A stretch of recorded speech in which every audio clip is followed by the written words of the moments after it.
안녕하십니까, 김용일 목사입니다.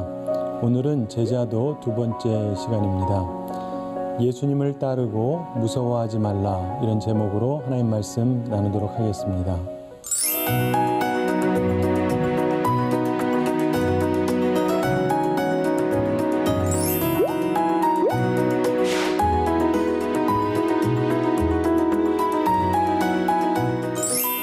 자, 오늘 본문의 시작을 보면 예수님께서 무리가 자기를 애워싸는 것을 보시고 이러면서 말씀이 시작이 됩니다.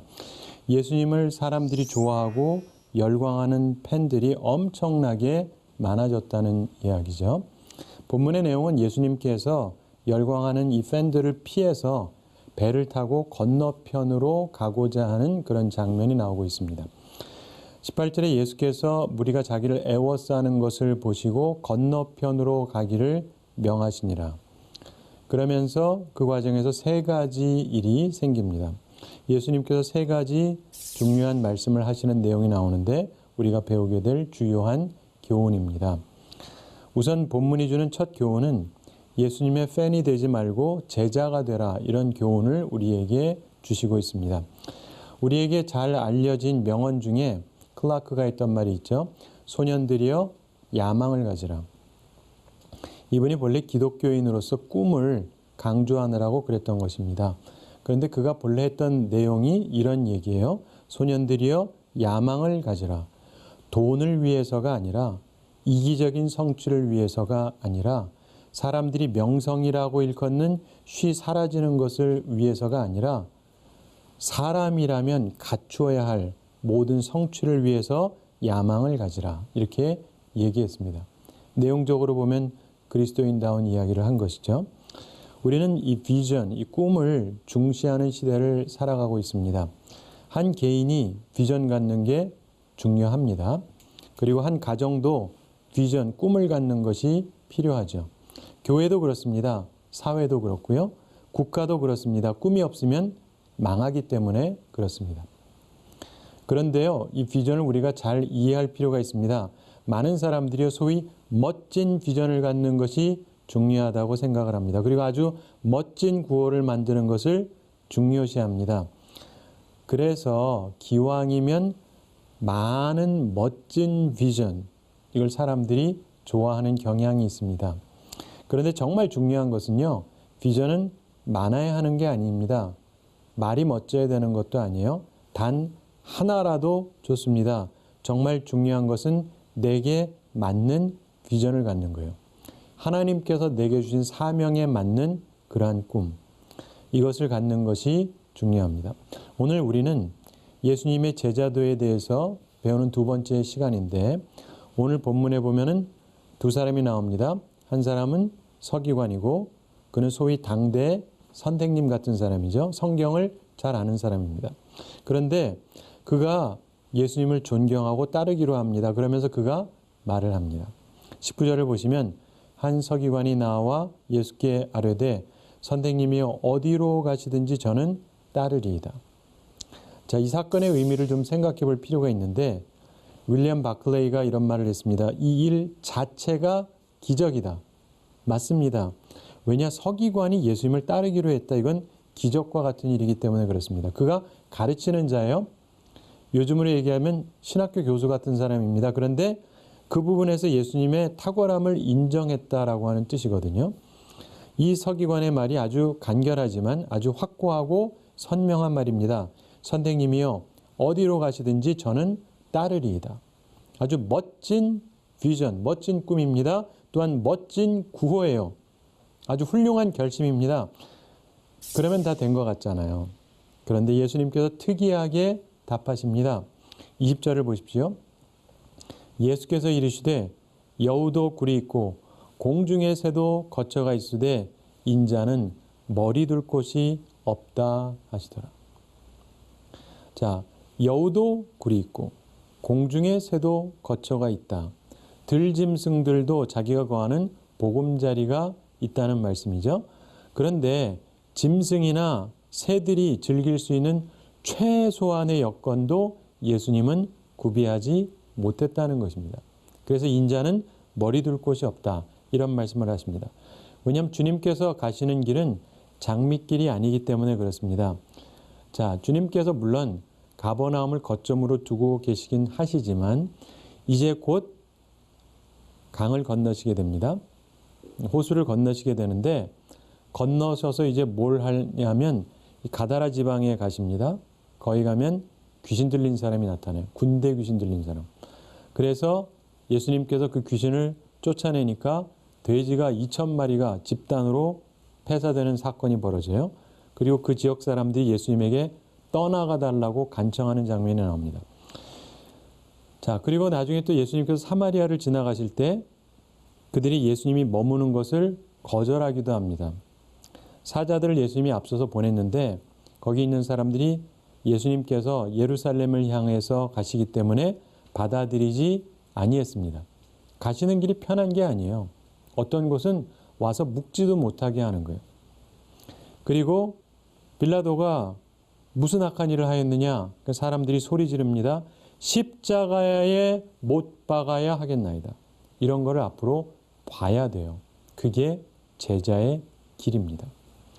우리는 예수님의 사역 본거지인 가버나움에 대해서 지난주에 다뤘는데 가버나움도 회개하지 않았습니다. 그렇기 때문에 예수님은요, 정말 머리 두실 곳이 없는 삶을 사셨던 거예요. 그래서 주님의 제자의 길에 최종적인 영광스러운 상급이 분명히 있기는 합니다. 그러나 그 과정, 제자의 길은 십자가의 길입니다. 내가 나를 따르기 전에 내가 무엇을 하는 것인가를 생각하라, 이 말씀을 하시는 거예요. 왜냐, 예수님은 고난의 종이셨습니다. 그래서 플러머라고 하는 분이 이런 말을 했습니다. 예수님의 생애는 빌린 마구간에서 시작하시어 빌린 무덤에서 마치었다. 그래서 예수님께서 지금 말씀하시고자 하시는 것은 일시적인 감격을 주의하라는 것입니다. 감격은 일순간에 불타오르다가 곧 꺼져버리는 경우가 많죠. 여러분, 이 감정의 물결은 급히 밀려왔다가 속히 물러갈 때가 많습니다. 그래서 보통 심리학자들이 연구하면서 보통 사랑에 빠지는 것도 한 2, 3년 정도라고 그러죠. 그래서 한참 좋아하는 것 같고 평생 갈 것 같은데 한 2, 3년 지나면 다 사그러지는 경우가 대부분이다. 이런 설명들을 합니다. 우리 기독교 서적 중에서 베스트셀러 중에 하나로 칼 아이들먼 목사님이 쓴 Not a Fan이라고 하는 책이 있습니다.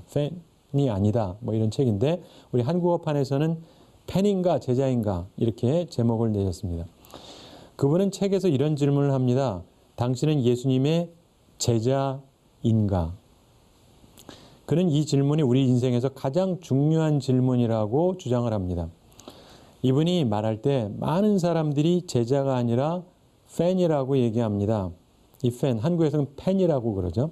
이 팬의 사전적인 정의는 누군가를 열정적으로 좋아하는 사람을 팬이라 그래요.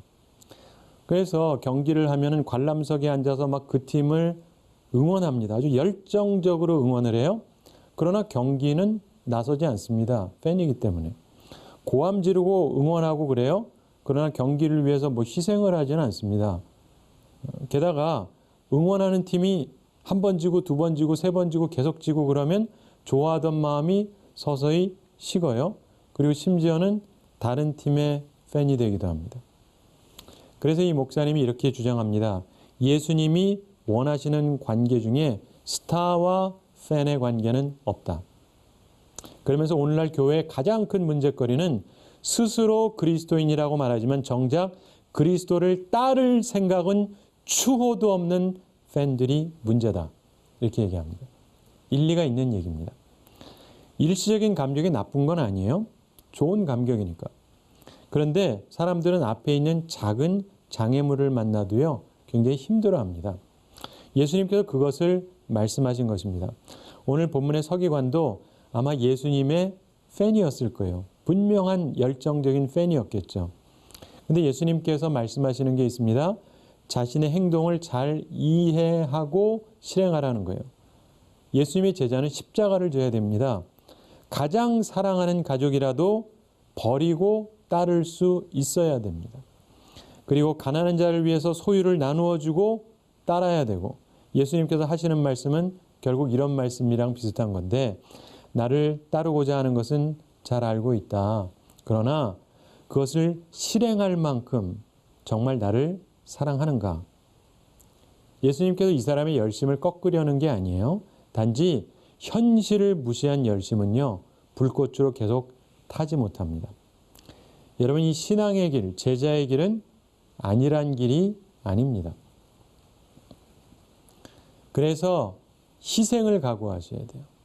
예수님의 첫 말씀에서 얻는 첫 교훈, 오늘의 첫 교훈은 팬이 아닌 제자가 되라, 이런 말씀입니다. 다시 말해서 희생을 각오하라, 이런 말씀입니다. 사랑하는 성도 여러분, 여러분은 예수님의 열성적인 팬이세요?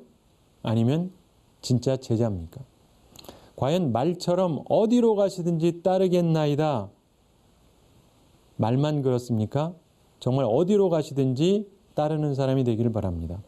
팬이 아니라 제자가 되시기 바랍니다. 희생, 어려움을 각오하셔야 됩니다. 자, 오늘 본문이 가르쳐주는 두 번째 교훈은요, 변명하지 말고 주님을 따르라는 겁니다. 변명하지 말고 주님을 따르라. 21절에 보면은 제자 중에 또 한 사람이 이르되 주여 내가 먼저 가서 내 아버지를 장사하게 허락하옵소서. 자, 그런데 여기서 이 사람은 제자라고 일컬어지고 있습니다. 누군지는 알 수 없어요. 뭐 어떤 성서학자는 혹시 도마가 아닐까 이렇게 추정해 보는 사람도 있는데 확실한 건 없습니다. 그러나 어쨌든 제자라고 일컬어지고 있습니다. 소명의식이 있어요. 단지 형편이 그렇기 때문에 우선순위를 바꾸도록 허락해달라 이렇게 요청을 하는 것입니다. 여러분, 우리가 제자로서 섬길 때도 변명거리가 있을 수 있어요. 주님을 먼저 최우선으로 할 수 없는 이유를 댈 수가 있습니다. 근데 그러지 말아야 된다는 것입니다. 자, 오늘 본문 22절에 보면 예수께서 이르시되 죽은 자들이 그들의 죽은 자들을 장사하게 하고 너는 나를 따르라 하시니라. 이 말씀이 나오는데 얼핏 생각하면 냉혹한 말씀처럼 들립니다. 부모님의 장례인데 그것을 무시하는 말처럼 들리기 때문에 그렇죠. 자, 그런데 이것을 문자적으로 일단 이해해보고 또는 그것이 좀 다른 의미일 수 있다는 걸 생각하면서 두 가지 차원에서 이 부분을 생각해 보겠는데요. 문자적으로 이 말씀이 사실이라 치고 그래도 우리가 구약을 이해하면은요, 이게 좀 이해가 되는 말씀입니다. 여러분, 자식이 아버지를 장사하는 것은 중요한 도리입니다. 그러나 주님께 바쳐진 대제사장 또는 주님께 자신을 바친 나시린, 그게 일정 기간이든 평생이든 나시린은 죽은 부모님을 만져도 안 되는 거예요. 그래서 그런 차원에서 이해하시면 이해가 됩니다. 그래서 사무엘의 어머니 한나가 주님 앞에 서원한 건 큰 거예요. 평생을 그를 주님께 바치겠다. 이 이야기는 내가 죽을 때 내 아들이 나 장사 안 해도 좋습니다라고 약속을 한 거예요. 그렇기 때문에 이게 큰 약속입니다. 그런 차원에서 우리가 예수님을 섬기기로 한 것은 마치 나시린이 그런 것처럼 주님께 완전히 바쳐진 거예요. 그렇기 때문에 항상 주님 섬기는 게 어떠한 경우에도 우선이 되어야 된다. 이렇게 생각을 하면 이해가 되죠. 그런데 그거 말고 또 혹시 이게 또 다른 의미가 있지 않을까 이렇게 생각하는 분들도 있어요. 시대적인 배경으로 이해를 하면 그럴 수도 있는데 그럴 가능성도 역시 있습니다. 여기서 이 말은 주님 앞에 저희 아버지가 지금 돌아가셨습니다. 그래서 지금 장사 드려야 됩니다. 이런 얘기가 아니고 우리 아버지가 연세도 드셨고 그러니까 이제 돌아가실 텐데 우리 부친이 사망하시면 돌아가시면 그때 장례하고 내가 그때 자유롭게 되면 주님을 따르겠습니다. 이런 말이다. 이렇게 생각하는 분들도 있습니다. 왜 그러냐면 그런 성서학자들의 주장엔 일리가 있는 것이 아버지가 죽었다는 말이 여기 없어요. 그래서 아마도 나이 든 아버지이기 때문에 이런 말을 했을 수 있다는 겁니다. 그 경우 이것도 충분히 그럴 수 있는데 왜냐? 자기 아버지는 나이가 많고 예수님은 젊어요. 30대. 그럼 누가 먼저 세상을 떠나겠어요? 상식적으로 자기 아버지가 먼저 떠나겠죠. 그럼 자기 아버지 돌아가신 다음에 와도 될 것 같죠. 그러나 예수님은 30 초반의 젊은 분이지만 33살에 세상을 떠나실 분입니다. 다시 말해서 시간이 많은 게 아니에요. 그래서 이 말씀이 우리에게 가르쳐주는 중요한 점 중에 하나는 뭐냐면 기회는 항상 있는 게 아니라는 겁니다. 주님을 섬기는 일도요. 항상 시간이 있는 게 아닙니다. 지금 결단하지 않으면 영원히 할 수 없는 게 있어요. 이거를 놓치시면 안 돼요. 그래서 예수님의 제자는 어떠한 순간에도 항상 주님 먼저를 생각하면서 따르는 자세가 필요하다는 것입니다. 지금 거기서 나오지 않으면 이후에 결코 따를 수 없는 것이 있어요. 우리가 높은 차원의 마음을 둘 때가 있어요. 그렇지만 단지 지금은 말고 하고 지나갈 때가 있습니다. 그러면서 인생의 중요한 기회를 상실할 때가 있는 것입니다. 그러지 말아야 되는 것이죠. 우리가 하나님의 나라와 의를 추구하는 것이 항상 먼저 앞서야 됩니다. 인생의 비극은 자기에게 주어진 중요한 영적인 기회를 포착하지 못하고 놓치는 거예요. 그런 사람이 되지 마시기 바랍니다. 예수님의 제자로 부름받았다 할지라도 중간에 떠나는 사람들이 있어요. 그러면 기회를 다 놓치는 겁니다. 영국의 위대한 저술가 웰스가 있습니다. 이 사람이 젊은 시절에 포목점에서 일하고 있었습니다. 그런데 어느 날 그의 속에서 내적인 깊은 예언적인 음성이 들렸다 그럽니다. 늦기 전에 어떤 희생을 치르는 한이 있더라도 그 상업에서 뛰쳐나와라. 그가 거기 있으면 안정적으로 먹고 살아요. 그런데 그 마음에 드는 생각을 따라서 조금도 지체하지 않고 뛰쳐나왔습니다. 그리고 영국의 유명한 저술가가 되었습니다. 오늘 이 시간 결단하셔야 돼요. 지금을 놓치면 영원히 기회가 없을 수도 있습니다. 세 번째로 오늘 말씀이 우리에게 가르쳐주는 중요한 부분이 있습니다. 풍랑 속에서 예수님이 제자들하고 하는 대화가 있습니다. 그 사건을 보시면은 예수님께서 배에 오르심에 제자들이 따랐더니 그리고 24절에 바다에 큰 놀이 일어나 배가 물결에 덮이게 되었으되 예수께서는 주무시는지라 이렇게 말씀합니다. 바다에 큰 놀이 일어나서 물결이 배에 덮이게 되었다. 큰 폭풍이었다는 것입니다. 근데 예수님은 주무시고 계셨다. 얼마나 피곤하면 그러시겠습니까? 특별히 이 갈릴리 호수의 특징이 폭풍이요. 갑자기 들이닥친다 그럽니다. 그리고 들이닥치면 굉장히 맹렬하다 그래요. 그래서 경험자의 글에 보면은 이 바람이 굉장히 맹렬하고 갑자기 사방에서 몰아치는데 어떤 때는 하늘이 맑은 때도 갑자기 그러하다. 이런 얘기를 합니다. 또 어떤 방문자들은 호수 주변에서 한 180m나 떨어져 있으면서도 폭풍이니까 앞을 가리는 물보라를 피해서 안전지대를 찾아야 됐다. 이런 표현도 합니다. 이 폭풍이라는 낱말, 세이스모스라고 해서 지진이라는 의미를 가진 낱말이에요. 여러분 땅에서도 지진이 일어나면 두려운데 물속에서 그런다 그러면 얼마나 놀라겠습니까? 그래서 제자들의 반응을 보시면 25절에 그 제자들이 나와 깨우며 이르되 주여 구원하소서 우리가 죽겠나이다. 자, 이들이 예수님에게 이런 이야기를 한 이유가 뭘까요? 믿었기 때문일까요? 뭐 그랬을 수도 있지만 급한 김에 그랬던 것 같죠. 근데 26절에 보면 예수께서 이르시되 어찌하여 무서워하느냐 믿음이 작은 자들아 하시고 곧 일어나사 바람과 바다를 꾸짖으시니 아주 잔잔하게 되거늘 제자들을 향해서 어찌하여 무서워하느냐 믿음이 적은 자들아 이렇게 주님께서 말씀하셨습니다. 어찌하여 무서워하느냐 질문이거든요. 여러분 철학은 인간의 질문에서 시작이 된다 그러죠. 그리고 신앙은 하나님의 질문에서 시작이 된다는 말이 있습니다. 하나님의 질문에 귀를 기울이시기 바랍니다.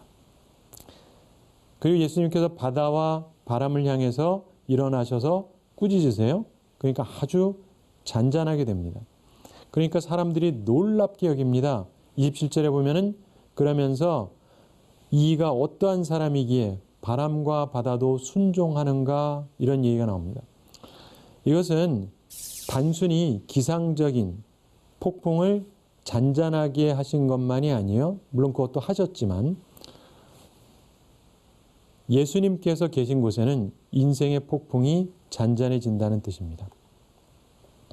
하나님의 임재, 예수님이 함께하면 어떤 폭풍이 불어닥쳐도 평화가 있습니다. 사랑하는 성도 여러분, 우리가 예수님과 함께한다고 어려움이 없다는 게 아니에요. 처음에 말씀드린 것처럼 분명히 어려움이 있습니다. 그리고 예수님을 따라가는 삶 가운데서 항상 주님 먼저 생각하면서 따라가야 돼요. 그리고 예수님과 함께 배에 탔지만 여전히 풍랑이 일어났습니다.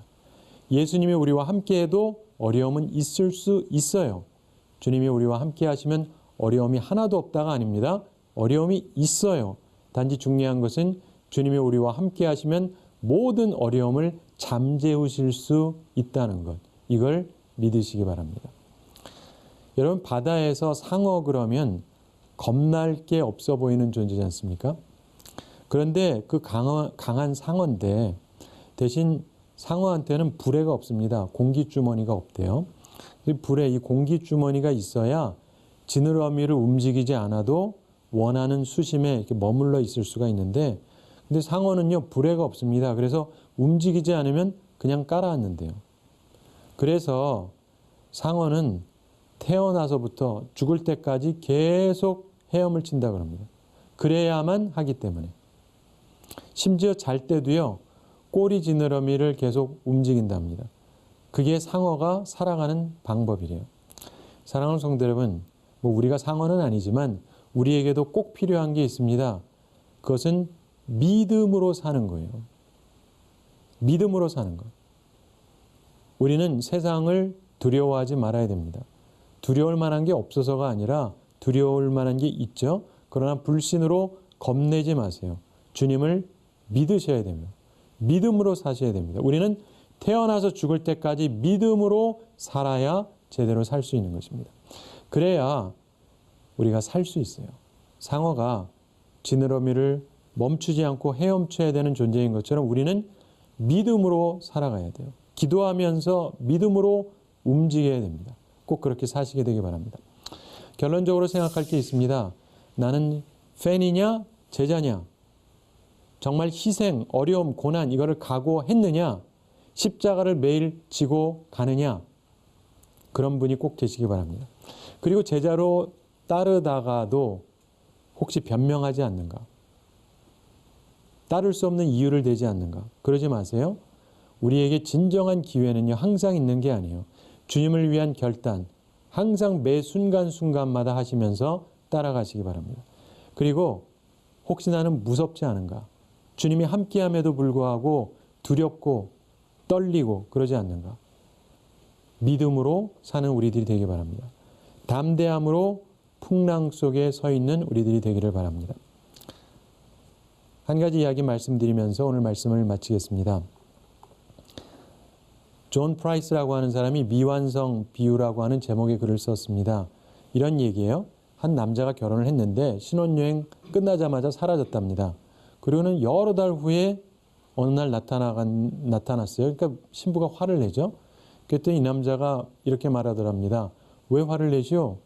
내가 분명히 결혼했고 분명히 사랑한다고 말했고, 근데 도대체 뭐가 더 필요한 거예요?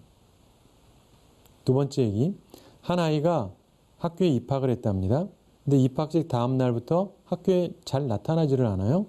그래서 교사가 가정에 방문했습니다. 그랬더니 그 아이의 어머니가 이러더랍니다. 우리 아이는요, 집에 있으나 학교 가나 학자가 될 겁니다. 날마다 뒤뜰에서 자연 관찰하면서 공부하고 있거든요. 그다음 세 번째 얘기, 한 청년이 군대에 들어갔습니다. 참고로 미국은 자기 스스로가 지원해서 가는 거거든요.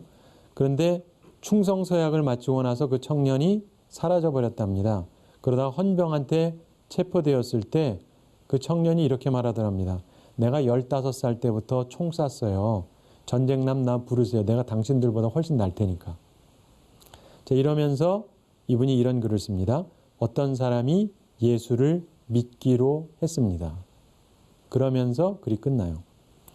이 미완성의 비유, 이거는 우리 각자가 뒤에 써보라는 거예요. 자, 우리가 살아가면서 결혼했고 학교에 입학했고 군대에 들어갔다면 거기 맞게 살아야 되잖아요. 우리가 예수님 믿기로 작정했습니다. 제자가 되기로 했어요. 그러면 이제 그 다음에는 어떻게 살아왔는가? 이걸 생각해 보면서 우리들이 하나님 앞에서 분명한 자세를 갖게 되기 바랍니다. 팬으로 사는 것이 아니라 제자로 살고, 제자로서 변명하고 핑계하며 사는 것이 아니라 무조건 따르고, 제자로서 따르긴 하는데 두려워하면서 따르는 것이 아니라 믿음으로 사는 우리가 되기 바랍니다. 그래서 제자의 삶 가운데 승리의 삶을 체험하며 살아가는 우리 모두가 되기를 바랍니다. 우리 이번 한 주를 지내면서도 팬이 아니라 제자로서 예수님을 따르면서 무서워하지 않고 담대하게 승리하며 살아가는 우리 모두가 되기를 바랍니다. 감사합니다.